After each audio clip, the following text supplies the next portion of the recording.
nací en Caracas y bueno, últimamente siempre traigo muy presente el hecho que nací en las faldas de una montaña, porque tengo una necesidad siempre de la montaña, ¿no? Es como que la montaña pues me ofrece a mí algo especial, a veces digo son respuestas a mis dudas. Y nací en las faldas de una montaña que se llama Ávila, bueno, tiene ese nombre, tiene su nombre también indígena, y, y luego viví allí toda mi infancia y siempre muy pegada a la montaña. Luego por cuestiones de la vida, que muere mi madre y eso, me empecé a vivir como en otros países, porque me fui a vivir un tiempo a Estados Unidos, volví. Pero a mí desde pequeña, si te puedo decir que si me preguntas cómo llegué al arte, pues creo que ha sido de las de un camino que tú te encuentras desde niña, ¿verdad? Desde niña me encantaba pintar, era donde más ponía mi tiempo, mi entusiasmo, pero también me encantaba escribir, me encantaba la poesía. O sea, yo me aprendía las poesías de memoria, pero unas poesías larguísimas, era increíble. Y tenía, bueno, mi madre era como mi mejor público, porque siempre que llegaba le decía las poesías y le mostraba lo que pintaba. Entonces creo que ha sido desde niña, pero también siento que paralelamente estaba mi vocación. Por eso siempre he dicho, el arte es mi vida y la docencia es mi vocación. Porque yo desde niña quería transmitir lo que aprendía. Entonces era una cuestión muy importante para mí. Si yo aprendía a escribir, yo aprendía las letras, yo se las quería enseñar, pues a lo mejor las chicas que estaban ayudando en casa, que no sabían escribir, mi mamá me compraba aquellos cuadernos para aprender y yo se los enseñaba a ella, o tenía una pizarrita y ponía una muñeca y le enseñaba las sumas. Entonces era necesidad, eran las dos cosas juntas, ¿ves? Y ya cuando decidí estudiar arte, bueno, cuando terminé el bachillerato, sinceramente no quería estudiar nada. O sea, para mí el bachillerato fue así como pesado. Todos los estudios que fueron obligatorios eran pesados. Me gustaban algunas cosas, entonces no era una mala alumna, sobresaliente en unas cosas, terrible en otras. Era como un contraste, ¿no? Lo que me gustaba era excelente y lo que no, pues ahí se quedaba. Y me gustaba escribir y pintar. O sea, lo que más me gustaba era cuando nos mandaban los domingos, estaba en un colegio monja, para los fines de semana teníamos que hacer una redacción. Entonces los domingos siempre estabas escribiendo y yo la adornaba pintando. Por eso cuando después vi mis libros dije, estoy haciendo lo que yo quería. Pero en realidad nunca pensé en escribir. Después cuando me empezó la vena de estudiar arte, aquello fue pues una lucha porque no tuve la familia como a favor, ¿verdad? Mi padre que prefería que estudiara arquitectura, yo creo que por temores, yo creo que los padres siempre buscan esto por lo mejor para los hijos y pensar que el arte era como un estudio del hippies o de esto y aquello, se fumaba marihuana, toda esta historia, sus miedos, pero bueno, yo ahí me mantuve, yo creo que empecé a conocerme a mí misma, o sea que si yo quería algo, pues eso era lo que yo quería. Y terminé pues yendo para México. En realidad en México había una escuela superior de arte había a nivel universitario y eso era importante. Además era la escuela donde estudiaron Frida, no estudiaron, perdón, era la escuela donde dieron clases Frida y Diego, la fundaron ellos, un grupo de artistas. Y era para una escuela que se fundó para personas que a lo mejor no podían acceder a escuelas más superiores. Pero se llama la escuela La Esmeralda y yo es que caí así como, para mí después es que me he dado cuenta de lo importante que fue esa escuela. Y bueno, ahí empezó mi aprendizaje, la verdad es que yo estaba feliz, yo estaba segura que era lo que quería, pero había situaciones que eran complicadas, ¿ves? Que quizás las he visto después. Lo que sí sé es que yo tenía lucha con los pinceles. O sea, para mí los pinceles eran un estorbo. Después es que me he dado cuenta. Empecé a usar trapos y esponjas y todo lo que fuera porque sentía que el pincel me separaba de la pintura. No me unía a ella, no me sentía afín con el pincel. Y pintaba muy a gusto con trapos y con manchas. Entonces fue la época en que ya yo había regresado a Venezuela y era como mi parte más cuando ya empezaba a crear. Porque recuerdo cuando terminamos la escuela, la universidad, el profesor que era mi tutor nos dijo algo que para mí era muy importante. Y me quedó en shock, pero después lo entendí. Dijo, bueno, ahora ustedes terminan, ¿verdad? Que además terminamos poquitos. de la cantidad que entramos. Pero ustedes no son artistas. O sea, no se crean, tú dices, después de 5 años y te dan ese palo, ¿no? Tú no eres artista. Ahora empieza el camino del artista. Y veremos de este grupo quiénes. Y ser artista, ¿qué es ser artista? Porque a veces a mí me da vergüenza cuando me dicen profesión, nunca pongo artista. Porque la sociedad le da un peso tan grande al artista que ha limitado a los que creen que no son artistas por fuera de ese gran núcleo que es como especial. Y yo creo que en realidad, a partir de la docencia, todos somos artistas porque el artista es un creador. Pero luego sí hay características en tu forma de vida que a lo mejor te definen de una manera distinta. Y eso sí lo creo porque es como un conjunto, ¿no? Pero lo puede tener cualquier persona. Entonces ya te digo, a mí artista con A mayúscula me resulta como pesado. Entonces, bueno, salí de allí y empecé, bueno, mi vida para ver si yo era artista. Siempre dando clases, porque empecé a dar clases por suerte desde que estaba en la universidad. A niños pequeños, extraescolares y todo eso. Entonces me daba cuenta que me encantaba dar clases. Dar clases no es dar solamente, diría que es incluso más recibir que dar. Yo creo que mucho de mi aprendizaje ha sido por dar clases. Yo no hubiera llegado aquí o tener conciencia de lo que ahora tengo si yo no hubiese dado clases, porque el alumno te hace despertar en ti, te hace responderte y cuestionarte constantemente. Entonces, el alumno es un compañero, no está por debajo de ti, que a veces se siente como el maestro, el profesor. No, el alumno es un compañero que te ha pedido acompáñame y se vuelve tu compañero. Y bueno, en ese proceso sigo dando clases, ¿verdad? Nunca he dejado la docencia, afortunadamente. Y afortunadamente en este momento ha sido diferentes tipos. Di a niños, después di en la universidad en Bellas Artes, que era más complicado, di en escuelas privadas de arte. Y me daba cuenta que me costaba mucho enseñar a quienes querían ser artistas. Porque yo en un punto empecé a no creer en esta historia tanto como del artista, ¿ves? Entonces, claro, cuando tú quieres vivir del arte, tienes que hacer un arte para que se pueda vender, un arte que sea accesible, te sientes mal si no vendes o si no eres aceptado, si no tienes una buena crítica. Y esa era la parte que a mí no me gustaba. O sea, sentía que era pintar para mí, por mi necesidad. Luego muestras, hay afinidades como cuando hay afinidad con una persona, con un entorno, es lo mismo. Pero cuando yo logré desapegarme de que no me importa que guste o no guste, te quitas un peso de encima inmenso. O sea, te quitas, pero un gran peso y dices, bueno, ya entiendo para qué pinto, por una necesidad como respirar. Y ahora, afortunadamente, en este camino que ya va largo, desde hace años que empiezo con la pintura oriental y empiezo a dar clases de pintura oriental, los alumnos que me acompañan, estamos por lo mismo, ¿ves? No es una institución donde nadie va a sacar un título, entonces estamos por lo mismo, que en este momento es ir aprendiendo para estar con nosotros mismos, ir reconociendo en el proceso de lo que vamos aprendiendo, pues cómo somos, quiénes somos, qué podemos mejorar, ¿verdad? Reflexionar. Entonces, y por supuesto, en el momento que pintas, es como crear un espacio aparte del mundanal ruido. Y esos espacios son como cuando subes a la montaña a respirar y solo estás la naturaleza y tú y respiras.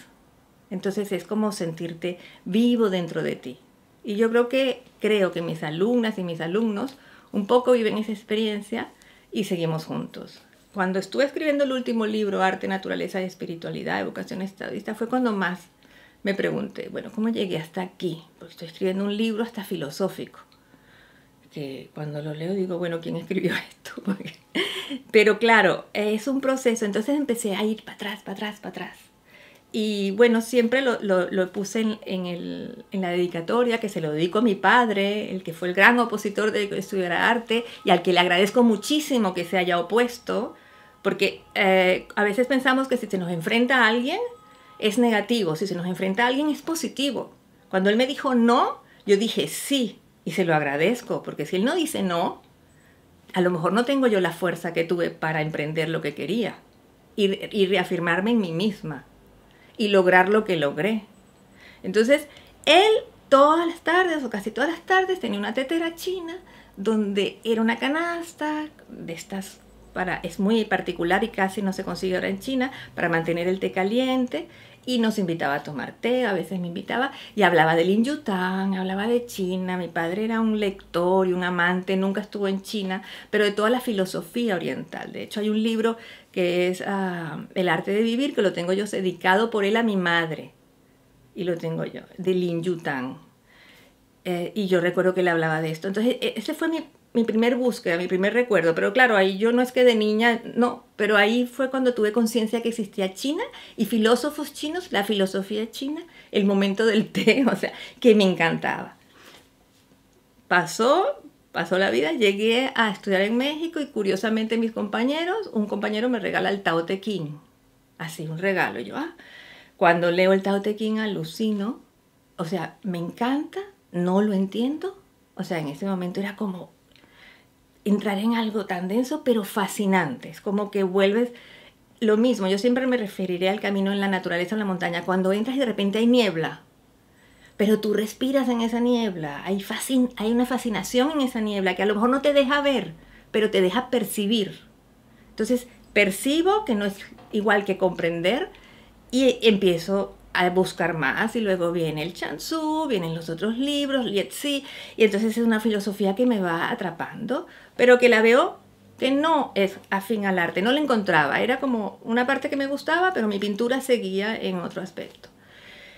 Regreso después de 6 años a Venezuela y bueno, empiezo siguiendo mi búsqueda de vivir, porque es una búsqueda de compaginar y trabajar, y afortunadamente siempre me tocó trabajar en el arte, en una galería, o sea, afortunadamente. Pero también ahí conocí a un chico artista que era amigo de una amiga, norteamericano de Kansas, ¿no? Y de repente él se vuelve a su país y me manda de regalo por correo, imagínate, El jardín de la semilla de mostaza, que es un libraco, que es el antiguo manual de pintura china. Y en ese momento, cuando empiezo a leerlo, empiezo a leer sobre todo lo que había del taoísmo, pero en el arte. El ki, la energía, el espíritu del pincel, o sea, toda una filosofía para el arte. Y ahí dije, wow, o sea, esto es aplicable al arte. Una amiga queridísima, le llegaron unas convocatorias para unos premios en Japón, y te digo sinceramente, yo decía, uy, no, ¿quién va a mandar 3 diapositivas? Porque en esa época yo pintaba bastante y mi tema era el pez, los peces. Entonces, que te digo, cuando me preguntaban qué es el pez para ti, para mí era el mundo interior, o sea que de alguna manera la parte espiritual siempre ha estado presente, sin ser tan consciente, ¿sabes? Entonces ella me decía, manda a Japón. Y mandamos, ella se ocupó de todo, estábamos haciendo unos trabajos juntas, ella mandó las diapositivas, ella mandó todo, y me acuerdo que hicimos un viaje a Brasil por tierra muy hermoso, con la persona que en esa era mi pareja, que es Edgar Moreno, con el que estuve casada 10 años, fotógrafo, también artista, creador, músico. Y me acuerdo que cuando regresamos a Caracas, después de 2 meses viajando por el Amazonas, a mí Japón se me había olvidado, recibo una carta de Japón y digo, a ver, ¿y quién conozco yo en Japón así mismo? Imagínate que estaba, como ella se ocupó de todo yo. Y yo veía, sí soy yo, María Eugenia Manrique, Quinta Yajaira, venía. Yo decía, todo soy yo. Hasta que por fin abro la carta y es que me habían aceptado. Pero era una cosa, te digo, no sé, eran no sé cuántos miles habían mandado y habían aceptado 128. Yo dije, wow, había que mandar la obra a Japón. Bueno, eso fue todo un rollo. Mi hermana que está en Estados Unidos me ayudó, me fui para allá con la obra, era grandísima. La Nippon Express la envió, estaba apenas con tiempo. O sea, si yo me quedaba 2 semanas más, no llegaba a mandarla. O sea, que todo estaba dado, ¿ves? Y bueno, envió la obra y ya. Y después de unos, no sé, serían a lo mejor un mes, me dio una carta que había ganado el 3er premio. Entonces, claro, ahí te puedo decir que me dio un ataque, una lloradera, me dio de todo. Llamé a mi hermana, le dije, y además me mandaban pasaje, era un dineral, era todo así. O sea, ya yo tenía 30 años, pero igual me parecía que yo, ¿por qué me gano un premio? Y de hecho cuando ella tú eres tonta, tú te vas para allá, y decidí irme, además, claro, en Venezuela salieron, empecé a ser como conocida, ¿no? Porque era un premio internacional importante, y me acuerdo que me pusieron a hablar en la televisión, allí en Japón, y yo me acuerdo que lo que dije, y lo dije con sinceridad, y fue cuando reflexioné que yo creo que los premios se han de dar después de una trayectoria. Entonces yo no me he ganado este premio, yo me tengo que ganar este premio. Si yo acepto este premio, es un compromiso para mí. Ahora es que me lo tengo que ganar.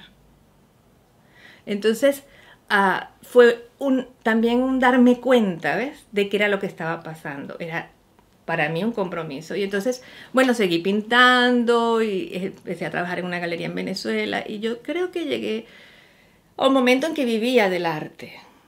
Sin embargo, había como un vacío, ¿sabes? Y fue bueno ver lograr eso porque, claro, cuando tú estudias algo, tú quieres vivir de eso, evidentemente. Entonces yo entre las clases, entre la galería que me vendía la obra, tenía una marchand en Boston que también me vendía obra a museos, o sea, tú dices, estoy realizada, ¿no? Y sin embargo, no era como decir, ya está, yo quedaba algo. Yo seguía como haciendo mi pintura china. Además tuve un maestro maravilloso en Venezuela, Lirio Palacios, que vivió 5 años en China. Él se formó en arte en China. Él me dio muchísimo, a él le debo muchísimo porque en algún momento él me dijo, ¿quieres ser mi asistente? Yo era su alumna, pero en el momento de ser su asistente fue cuando vi la primera piedra para moler tinta en su taller y él me hablaba de China constantemente y todo aquello. Después vino lo del premio y cuando vino el premio a Japón, que fuimos a Japón, pues yo en Japón, como tenía, mira, es que todo, conseguí un apartamento que me dejaron, un marchand que me compró obra, o sea, fue todo así como dices, esto es para mí, esto, ¿qué he hecho yo para que me den esto? Estuve un tiempo en Japón, de Japón fui a China, fue el primer contacto con una escuela de arte, que ahí sucedió algo bellísimo en esa escuela. Un día vino un maestro iba a hacer una demostración que, claro, yo no entendía nada de chino. Y ellos hablaban muy poco en esa época, casi no se hablaba inglés. Pero te comunicas, ¿no? Te comunicas y al final entiendes. Y venía un maestro muy especial a hacer una demostración de pintura. Claro, ahí nos unimos todos a ver cómo era. Pusieron una mesa, era un espacio bellísimo, porque era como una biblioteca, una mesa inmensa con el fieltro. Pusieron el papel, tenían la tinta ya molida, todo se lo tenían preparado.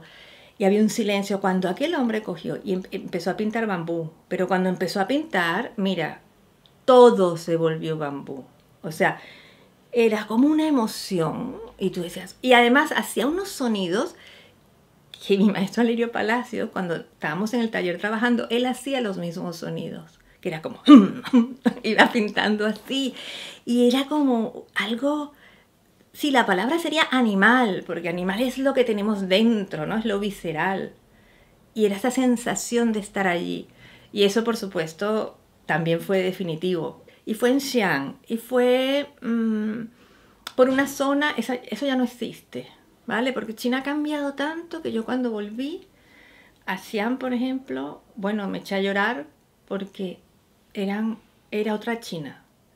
Y aquella China, la escuela eran como pequeñas casitas, con, ¿sabes? Así patios de piedra, los alumnos haciendo tai chi a lo mejor en el patio. Entonces había el pabellón donde se pintaba bambú, donde se pintaba la orquídea, donde están los 4 caballeros, la biblioteca donde pintó este maestro. Y fue así por azar, es que todo fue por azar. Yo fui y lo encontré. Después sí, cuando he vuelto, fui a la Universidad de Nankín y ahí a Bellas Artes. La última que fui fue en Hangzhou, que me encantó. Es una escuela de arte donde si sueño volver a China, es a ese lugar.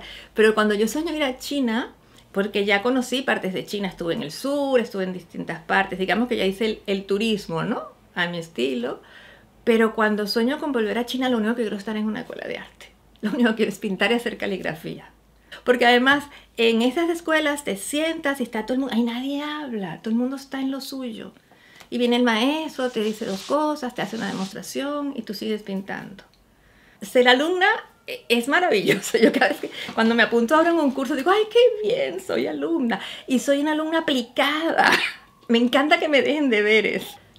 Mira, cuando he vuelto a China y es un maestro nuevo, no le digo nada. Le digo que me gusta. Me pone a pintar y a lo mejor se da cuenta que pintó algo, entonces me pone algo, ¿vale? Pero es que yo puedo volver a empezar a estudiar el bambú tranquilamente. Y lo que es la caligrafía, me acabo de volver a apuntar con el maestro japonés que está en Italia, con el que estuve un tiempo y ahora me apunto a distancia, que es Norio Nagayama, y ahí están los deberes. Esas las he hecho un montón de veces. Y me levanto en la mañana y lo primero que hago es volver a hacer, es el Sutra del Corazón. Hubo un momento en que sí hubo un viaje que me cambió a mí muchísimo. Ahora siento que los cambios son quizás más sutiles, ¿no? Me imagino que sí hay cambios, pero son más sutiles. Pero yo, cuando todavía no estaba metida en la pintura china, te digo por lo que te puede cambiar un viaje. Hice un viaje con Edgar de varios meses a India. Varios meses y con unos amigos italianos. Y fue Nepal, India, después, pero fue un viaje intenso, muy fuerte, porque además íbamos como, yo creo que se tiene que ir a India con una mochila y montarte en un autobús y si te tocan que te llenen todo, o sea, pero India te da 2 cachetadas, ¿eh? India te dice, esto es el mundo, esto es una realidad y es algo que por un lado como que rechazas porque llegas a ver la muerte en Calcuta, en la calle, ¿no? Y por otro lado hay algo que te atrae muchísimo. Pero ciertamente cuando yo fui a ese viaje, cuando yo regresé, ya yo pintaba peces. Y cuando yo regresé, entré en una crisis tremenda. Pero tremenda, de las crisis más difíciles que yo he vivido en mi vida como creadora. Todo lo que yo pintaba me parecía que no servía para nada. Todo lo que yo tenía me parecía que ¿por qué tengo tanto? Toda mi vida, ¿me entiendes? Era así como, Dios, ¿qué es esto? Y la pintura no me gustaba. Entonces empecé, yo sabía que tenía algo por dentro que tenía que sacar y que no sacaba. Y empezó una lucha, no veas, o sea, era día a día, en el taller no salía del taller, seguía pintando los peces, pero no lograba y pensaba al principio que era técnica, entonces me mezclaba con diferentes técnicas.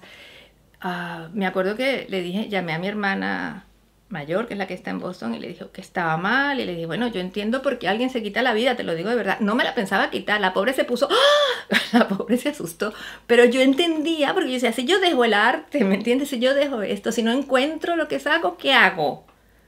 Era como en ningún momento pensé en quitarme la vida, pero como la expresión, como dices, cuando tu vida pierde sentido y no tienes que estar ahí, y entonces, pero no dejaba de pintar, de buscar. Y un día, te lo voy a contar, yo tenía pescados, porque yo pintaba peces, entonces los colgaba en la locura. Saqué de la nevera el pez y cogí un cuchillo y lo corté. Lo corté en 2. Y lo llevé al estudio y yo, claro, yo lo ponía, pero no era que yo lo estuviera viendo. Estaba allí, yo puse un papel en la pared, cogí un carboncillo, pinté un pez tremendo, con una fuerza tremenda, y después cogí una manchita roja y se la puse donde estaba cortado el pez cortado. Y respiré. Y dije, oh, me salvé. Mi expresión fue, me salvé. No me atrevía a pintar ese dolor. Y empecé a pintar peces. Y me acuerdo que yo me escribía en esa época, no había ni mail ni nada, me escribía con mi maestro que estaba, el que vivió en China, Lirio Palacios, estaba en Nueva York y nos escribíamos. Yo le decía lo que estaba pasando, él me decía, tú sigue pintando, tranquila, lo vas a encontrar. Y cuando lo vi le dije, me salvé. Lo pinté y entonces empecé a pintar peces cortados y a pintar cosas que la gente a veces me decía, ay, estás pintando la muerte. Salían artículos allí que los tengo en los periódicos. Yo dije, no pinto la muerte, pinto el sufrimiento, pinto el dolor, pero ese pez para mí no está muerto. Aunque esté cortado en la mitad, yo no lo veía como muerto. Entonces empezaron a preguntar mucho qué era el pez, porque claro, empecé a exponer y claro, la gente decía, el pez de Manrique es ecologista. Dije, perdónenme, no es ecologista. Pero después dije, puede ser que sí. Y dije, ahí fue claro, no, la gente te pregunta y te cuestiona cuando tú reflexionas, ¿ves? Y yo empecé, porque yo no pinto, lo voy a pintar cortado. No, sale. Y entonces dije, bueno, si para mí el pez es el espíritu, porque yo había hecho submarinismo y sentía que bajo el agua los seres que viven bajo el agua es como el espíritu, ¿sabes? Ahí hay un mundo espiritual.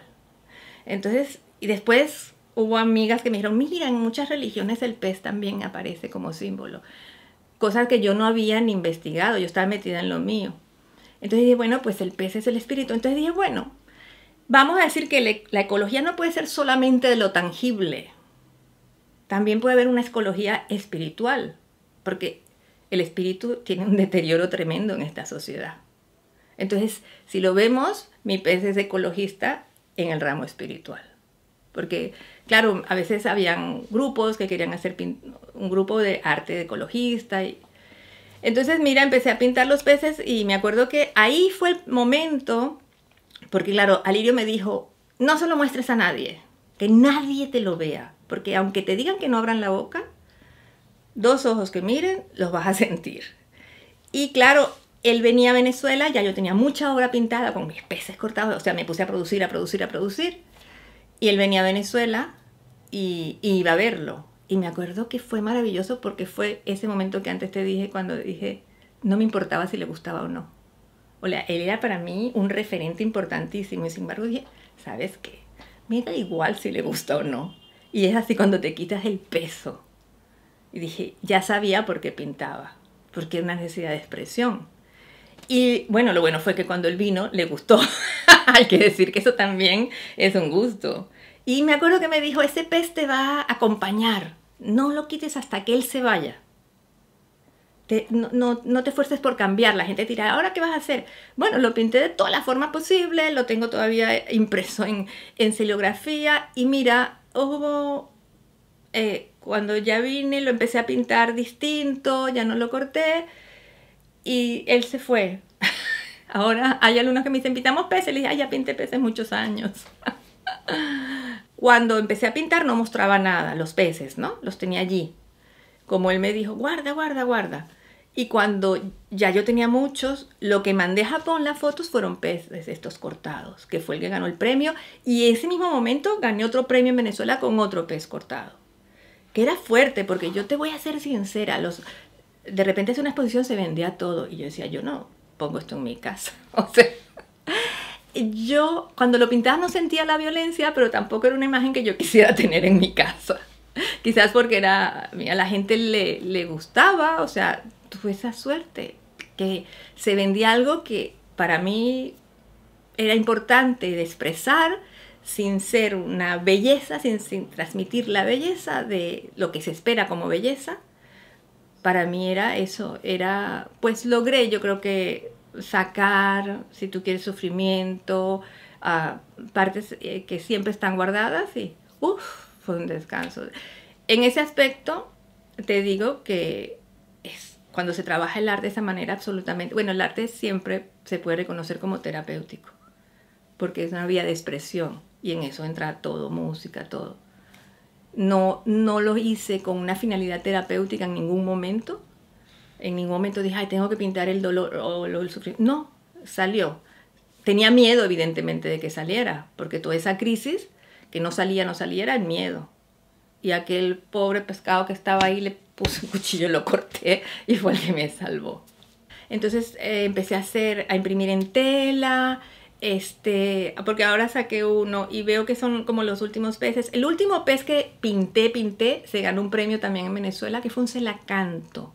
Y ya no lo pinté roto, no lo pinté cortado. Pero ¿sabes cuál es el celacanto?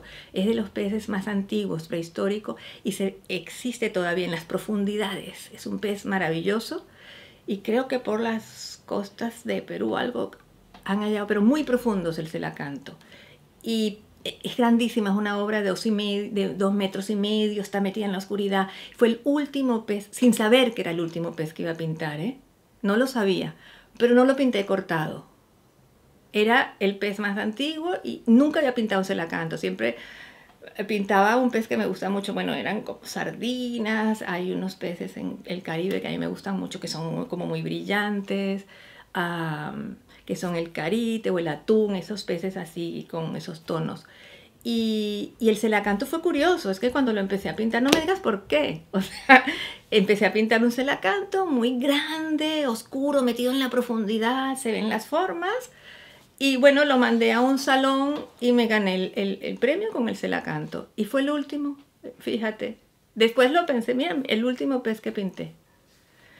Después vino el proceso de, empecé a hacer instalaciones, algunas mesas que también tienen peces, cortados, todo eso. Empecé como a trabajar en otros medios, en madera.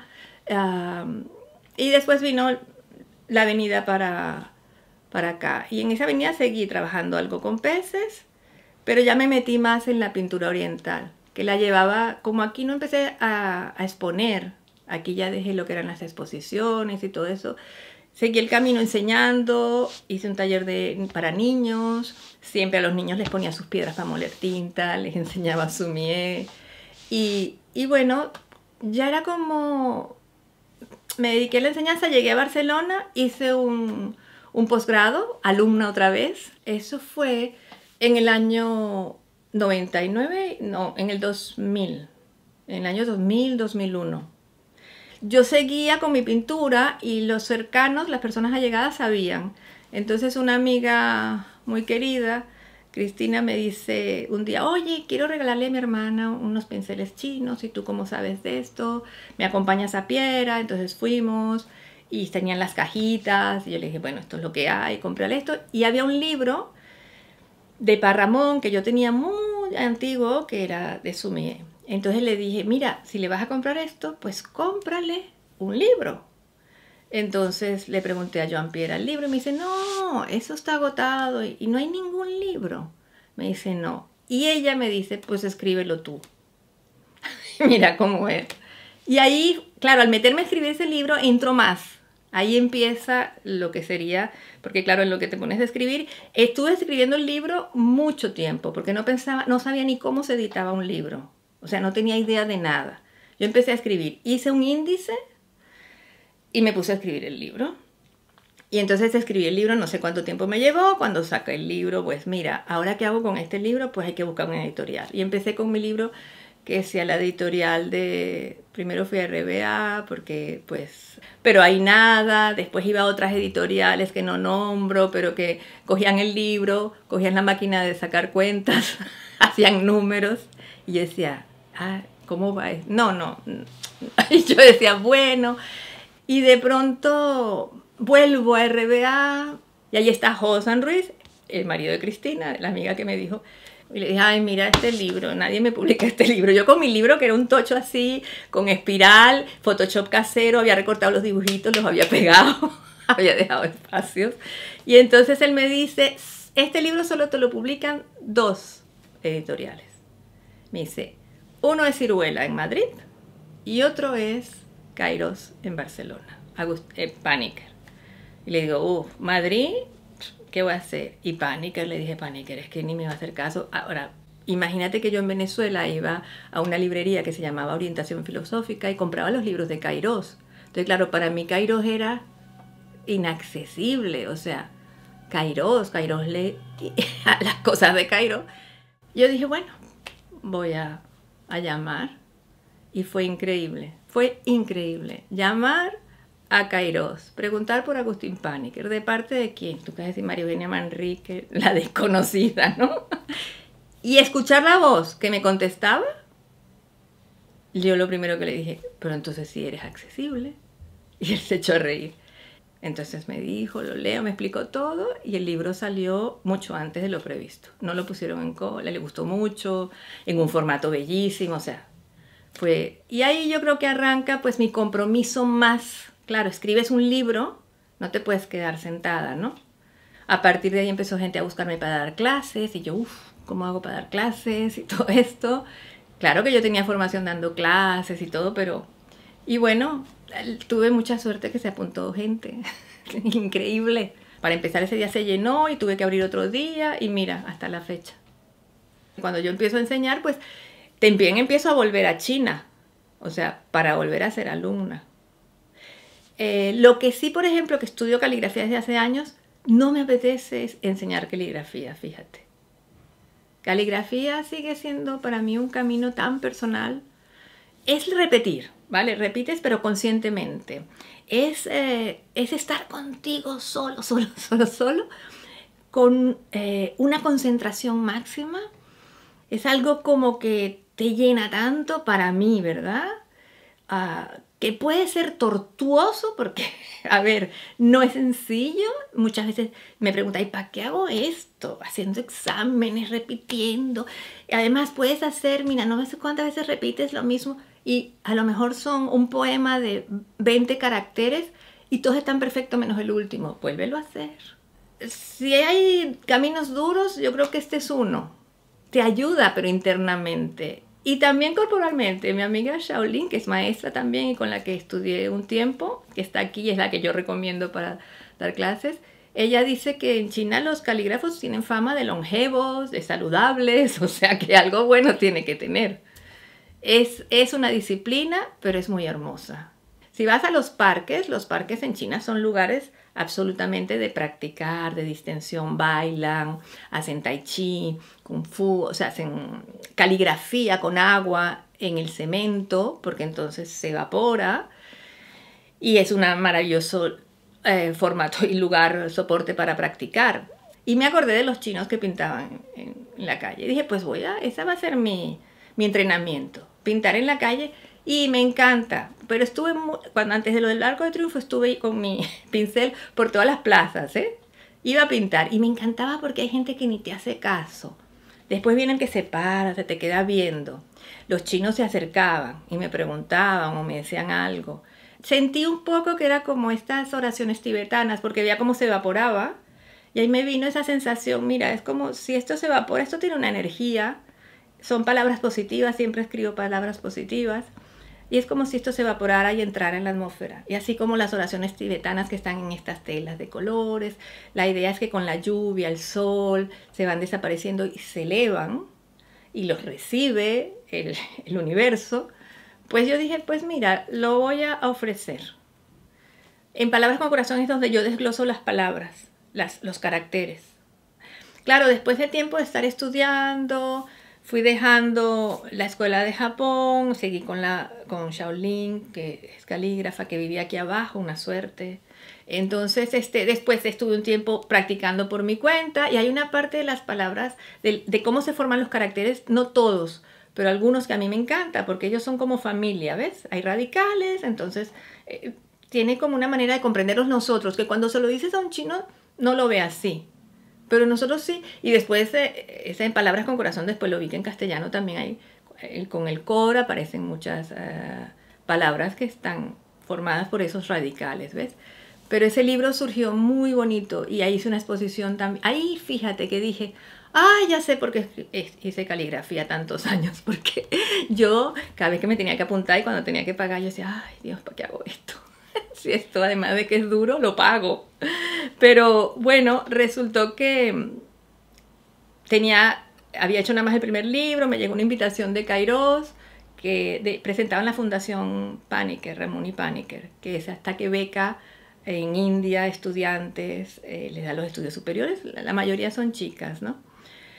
En Kerala. Entonces me invitaron y sinceramente fui porque dije, bueno, me están invitando para que me vean, para saludar, tengo años que no los veo, al Agustín, y dije, bueno, voy a ir. Era en la Casa Asia que estaba en Diagonal, tan bonita, pero nunca me esperé. Yo decía, esto va a ser un palo, ¿sabes? Cuando todo el mundo habla con un papelito, porque habían personalidades políticas, había de todo, y de pronto la gran sorpresa, o sea, eso fue de los actos más emocionantes que yo he presenciado en mi vida. Y ahí todo el mundo habló desde el corazón, hubo poesía, hubo música, nadie cogió un papel, o sea, y explicaron lo que era la fundación. Y salió una niña india de Kerala que se graduó gracias a una beca y nos da las gracias. O sea, a mí se me movió todo. O sea, yo salí con una emoción, yo decía, tengo que hacer algo. Yo salí llena, que me acuerdo que una de las cosas decían, y después habrá una degustación de delicias indias. Y claro, yo soy comelona, yo decía, ¡ay, qué rico! Pues mira, me comí una samosa y no podía comer, de lo llena que estaba. Dije, bueno, me vine caminando por todo Paseo de Gracia, yo no podía ni coger un autobús. Yo decía, bueno, ¿qué tengo que hacer? ¿Qué tengo que hacer? Yo tenía que dar algo mío. Y después de un rato, bueno, voy a hacer una exposición. Mira, años de no querer exponer, sinceramente, porque no soy fanática de exponer. Voy a hacer una exposición y lo que venda, se los doy. Entonces empiezo a pensar, ¿y qué expongo? Yo decía, si expongo mis pinturas es como que soy yo, ¿sabes? Expongo, era así como, dije exponer, pero exponer qué.